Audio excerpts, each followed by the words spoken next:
आज हम तमिल के संत महिला अवैयार की जीवन चरित्र को श्रवण करते हैं। इस तमिल प्राचीन साहित्य के विकास में कई विलक्षण प्रतिभाशाली व्यक्तियों ने योगदान दिया, जिनमें अवैयार की बहुत ही श्रद्धापूर्वक गणना की जाती है। ऐसा प्रतीत होता है कि अवैयार नाम की दो साहित्यिकाएं हुई हैं। एक तो तिरुक्कुरल के रचयिता तिरुवल्लुवर की समकालीन थी। तिरुक्कुरल तमिल के सर्वश्रेष्ठ नीति ग्रंथों में से है और इसका रचना काल ईसा से कुछ सदियों पूर्व माना गया है। दूसरी अवैयार वह है जिनका ईसवी संवत की 7वीं शताब्दी की साहित्यिकाओं में उल्लेख किया गया है। प्रस्तुत निबंध पहली अवैयार के विषय में है, जो अपेक्षाकृत अधिक सिद्ध महिला थी। शायद उनकी ख्याति से प्रभावित होकर ही 7वीं शताब्दी की लेखिका ने अपना नाम अवैयार रखा होगा। बताया जा चुका है कि पहली अवैयार का जन्म इससे कुछ सदियों पूर्व हुआ था।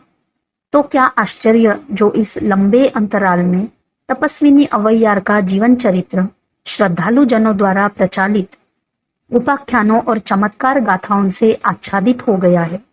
लेकिन थोड़ा प्रयास करने पर हम इस आवरण को हटाकर वास्तविक अवैयार से साक्षात कर सकते हैं, जो एक आदर्श महिला थी, सहृदय मनस्विनी थी, जिसने जनसाधारण से लेकर बड़े बड़े राजा महाराजाओं सबको अपनी सहानुभूति का पात्र बनाया और जीवन पथ में उनका निर्देशन किया। कहा जाता है कि अवैयार बचपन में ही अनाथ हो गई। एक आदमी जो स्वयं कवि था, उसे वह मिली और उसने ही उनका लालन पालन किया। षोडशी अवैयार का रूप सौंदर्य चर्चा का विषय बना और बड़े बड़े उसे अपनी परिणीता बनाने के लिए एक दूसरे से होड़ लेने लगे। लेकिन अवैयार का मन तो पूरी तरह धार्मिक तथा साहित्यिक कृतियों में और जन सेवा के आदर्श में रम चुका था। इसीलिए विवाह करके गृहस्थ के बंधन में पड़ जाना उन्हें स्वीकार नहीं था। जिस दंपति ने अवैयार को पाला पोसा था, उनका यही आग्रह रहा कि वह विवाह कर ले। किसी संपन्न परिवार से संबंध करके आर्थिक दृष्टि से वे लाभान्वित भी होना चाहते थे। उसने अवैयार का पास के एक प्रदेश के राजकुमार से विवाह कर देने का निश्चय कर लिया। अवैयार द्विविधा में पड़ गई। उन्होंने अपने इष्ट देवता विघ्नेश्वर की प्रतिमा के सामने रोते हुए यह प्रार्थना की, हे भगवान, ये लोग मेरे यौवन और रूप माधुर्य के पीछे पड़े हुए हैं, जबकि मैं अपना सारा जीवन सरस्वती की सेवा और ज्ञान के प्रसार में लगा देना चाहती हूँ। कृपा करो विघ्नेश्वर, और मेरा यौवन और सौंदर्य वापस ले लो, ताकि मैं निश्चिंत होकर शांतिपूर्वक अपने अभिष्ट मार्ग पर चल सकूं। भगवान ने अवैयार की प्रार्थना सुनी और पलक मारते ही अवैयार बहुत ही साधारण दिखने वाली एक बुढ़िया बन गई। अब उसके लिए विवाह प्रस्ताव आने बंद हो गए। इस चिंता से मुक्त होकर अवैयार ने भ्रमण पर्यटन शुरू किया और तमिल भाषी प्रदेश के कोने कोने में उनके नीति वचन सुने गए। विघ्नेश्वर की कृपा से रूपमती अवैयार के सहसा बुढ़िया हो जाने वाली बात को शायद श्रद्धालु जनों के मस्तिष्क की उपज हो, लेकिन वास्तविक तथ्य के अनुसार कर पाना कठिन नहीं है। लोक विदित है कि एक निष्ठ साधना द्वारा ही परम ब्रह्म को प्राप्त किया जा सकता है। रूप और यौवन से प्राप्त होने वाला सांसारिक सुख ज्ञान साधकों के लिए त्याज्य और निषिद्ध समझा गया है। इसीलिए अवैयार ने इस प्रकार के सुखों का त्याग किया और कालांतर में त्याग की इस गाथा ने एक चमत्कार प्रसंग का रूप धारण कर लिया। तो अवैयार भ्रमण पर्यटन करती रही और छोटे से छोटा तथा बड़े से बड़ा जो भी उन्हें मिला उसे अपनी सद्वानी का पान कराती रही। एक बार उन्हें एक पति पत्नी मिले, जिनका जीवन बहुत ही कलहमय था। पत्नी कर्कशा थी और अपने पति से बहुत ही बुरा व्यवहार किया करती। अवैयार भूखी थी। पति को उन पर दया आ गई। वह उन्हें अपने घर ले आया, लेकिन घर पहुंचकर वह पत्नी से यह कहने का साहस नहीं बटोर पाया कि अवैयार को भोजन दे दो। उसने अपनी मानिनी को मनाने के लिए उसका आलिंगन किया, उसके केश संवारे, उससे मीठी मीठी बातें की और फिर यह प्रकट किया कि वह एक भूखी बुढ़िया को खाना खाने के लिए बुला लाया है। पत्नी सुनते ही आग बबूला हो गई और पति को कष्ट पहुंचाने लगी। यह देखकर अवैयार उठ खड़ी हुई और बाहर निकल आई। पति माफी मांगने आया तो उन्होंने सहानुभूति व्यक्त की और कहा, दाम्पत्य जीवन में सुख अवश्य है, किंतु उसी दशा में जबकि मनुष्य को स्नेहमयी, सौम्य और सब तरह से उपयुक्त पत्नी मिले।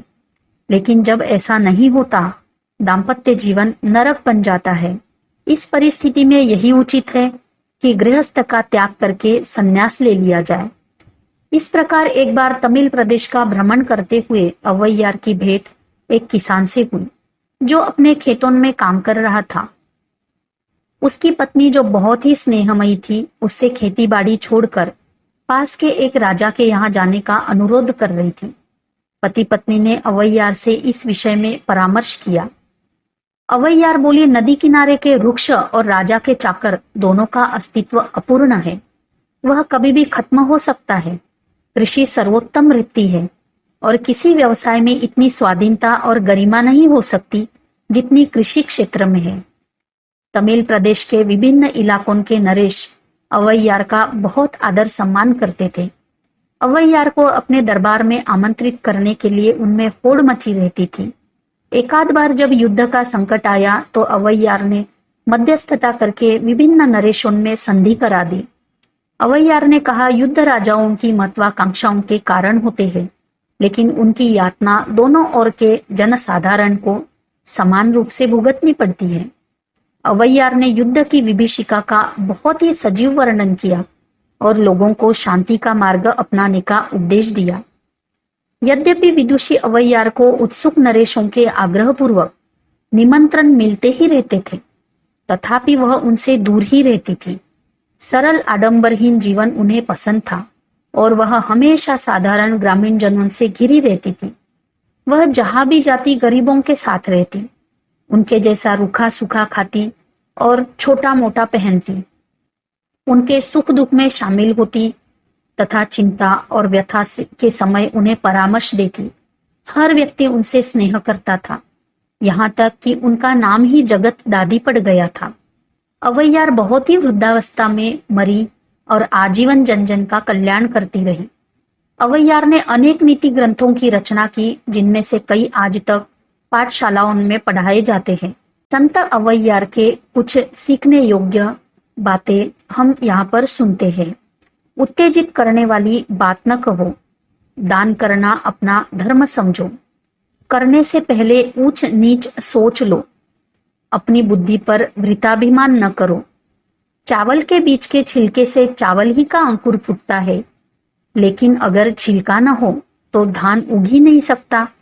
इसी प्रकार महान शक्ति और स्फूर्ति वाले मनुष्य भी उपयुक्त उपकरणों के बिना कुछ नहीं कर सकते। ताड़ का पेड़ बड़ा होता है, लेकिन उसमें सुगंध नहीं होती। मगीला का फूल छोटा होता है, किंतु मधुर सुगंध से युक्त। आकार और आडंबर से मनुष्यों की माप न करो। सागर कितना विशाल है, लेकिन उसका जल स्नान करने तक के योग्य नहीं है। पास ही एक छोटा सा झरना सबको पीने का शीतल जल देता है। कर्कश वाणी मधुर वाणी पर विजयी नहीं हो सकती। वह बाण जो हाथियों तक को मार गिराता है, कपास के टुकड़े का कुछ भी नहीं बिगाड़ सकता। चट्टान लोहे की लंबी मोटी छड़ी से नहीं टूट पाती, लेकिन एक छोटा सा अंखुजा उसे छिन्न भिन्न कर देता है। चाहे कोई कितना ही सदात्मा क्यों न हो, नीच व्यक्तियों को उसमें दोषी दिखते हैं। फलों और फूलों से लदे हुए और पराग प्रेमी भ्रमरों द्वारा गुंजित उद्यान में भी कौवा निबोली ही खोजता है। सिंचाई के तालाब को बांधो की अपेक्षा होती है, सागर को नहीं। मान्यता की खोज करने वालों पर ही यही बात लागू होती है। शूद्र जन संरक्षण की अपेक्षा करते हैं, महात्मा नहीं। यौवन पानी का एक बुदबुदा है, धन संपदा सागर की एक उत्ताल तरंग है, और हमारी इस काया के अस्तित्व की अवधि उतनी ही है जितनी कि पानी पर लिखे हुए अक्षरों की। तो फिर क्यों आप परमात्मा की सभा में जाकर पूजा अर्चना नहीं करते? न्यायप्रिय राजा अपने गुप्तचरों की सूचना से ही संतुष्ट नहीं हो जाते। गुप्त वेश में बिना किसी को साथ लिए शहर में घूमते हैं और स्वयं सच्चाई का पता लगाते हैं। यही नहीं, वे शांत भाव से विचार करने के बाद ही कोई कार्यवाही करते हैं। क्योंकि वे जानते हैं कि केवल कुछ तथ्यों की सूचना के आधार पर जल्दबाजी में कोई निर्णय दे डालने से न्याय बहुधा अन्याय में बदल जाता है। सच्चे मंत्री राजा के पास जाने में और उसे विवेक और संपत्ति की बात सुझाने में कभी नहीं हिचकते। वे राजा के क्रोध की तनिक भी परवाह न करके उसे सही और नेक सलाह देते हैं। मदमस्त हाथी पर महावत अंकुश रखता है और राजा पर उसका मंत्री। माँ की मृत्यु से मनुष्य भोजन के विभिन्न स्वादों की सूक्ष्म पहचान भूल जाता है। पिता की मृत्यु से शिक्षा को क्षति पहुंचती है, लेकिन पत्नी की मृत्यु से सब कुछ चला जाता है। सभा का रत्न पंडित होता है, आकाश का सूर्य और घर का पुत्र। जब कन्या से विवाह की बात चलती है, पिता वर में पांडित्य खोजता है, माँ धन संपदा के बारे में पूछताछ करती है, सगे संबंधी उसके वर्ण गोत्र के बारे में चिंतित होते हैं और स्वयं कन्या उसके रूप के बारे में जानना चाहती है। आदर्श पुरुष दान करने में खजूर के ऊंचे वृक्ष के समान उदार होते हैं। वे लेते कम है और देते बहुत ज्यादा है। उनके बाद वे मनुष्य आते हैं जो सुपारी और कदली के वृक्षों की भांति लेते ज्यादा है और देते कम है।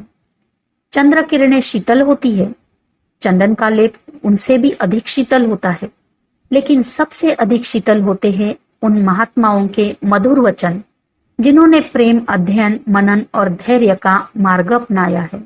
ओ शीतल पर्वतों के राजा, मनुष्य की धन संपदा सब घर ही में रह जाती है। उसके रोते बिलखते बंधु बांधव उसे शमशान में छोड़ आते हैं। अग्नि उसकी देह को राख बना देती है। हाँ, अगर वह सदाचारी रहा हो तो उसके गुण जरूर शेष बचे रहते हैं। बीते हुए दिनों की अंगुलियों पर गिनती हो सकती है। आगे आने वाले दिनों का किसी के पास कोई हिसाब नहीं है। दिन बीतते जाए और हम कोई भी भला काम न करें, यह कितना बुरा है। वह मूर्ख है जो कहता है कि लहरों के शांत होने पर ही मैं स्नान करूंगा, और वह भी जो कहता है कि मैं धनी हो जाने के बाद दान पुण्य करूंगा, क्योंकि संभव है कि इस प्रकार जोड़े हुए धन से उसका कोई भला न हो। मनुष्य को अपने सामर्थ्य के अनुसार दान पुण्य करते रहना चाहिए। ऐसा करने वाले को ही धन संपदा फलेगी। दानी से बड़ा कोई नहीं है। अपने विवेक से ज्यादा शुभ चिंतक कोई साथी नहीं। स्वाभिमान पूर्वक जीने से अच्छा कोई आचरण नहीं। जो चाहते हैं कि उनकी आत्मा पवित्र रहे, उनके लिए यही सिद्धांत है। बहुत ज्यादा भोजन करने से इंद्रियां उग्र हो जाती है, वासना भड़क उठती है और अंततः सर्वनाश हो जाता है। बुद्धिमान को चाहिए कि वह केवल इतना खाए जिससे वह जीवित रह सके और जीवन के वास्तविक आनंद को प्राप्त कर सके।